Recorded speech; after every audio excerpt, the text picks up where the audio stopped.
When your plate of sizzling fajitas arrives at the table, you're getting a taste of ingenious, down-home cooking from over 100 years ago. Here's the twist: your favorite dish was born from using the cheapest, toughest cut of meat you could find. Let's travel back to the cattle ranches of South Texas and northern Mexico. Picture the Mexican ranch workers, the vaqueros, who did the hard work of herding cattle and managing the ranches.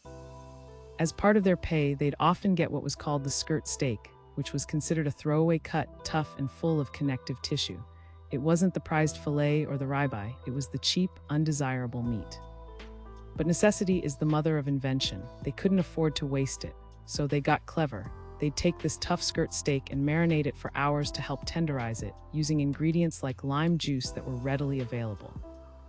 Then they'd throw it right onto a hot grill or comal. The technique was key, cooking it fast over high heat. That high heat sear made the meat sizzle and pop, caramelizing the outside while keeping it juicy, and most importantly, making a tough cut incredibly flavorful and edible.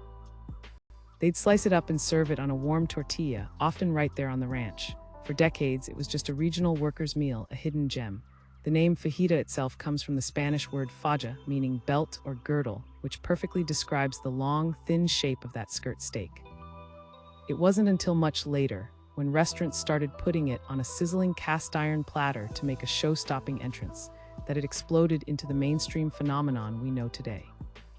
So every time you hear that iconic sizzle, you're hearing the sound of culinary resourcefulness turning a cast-off into a classic. What's your favorite dish with a surprising origin story? Drop it in the comments.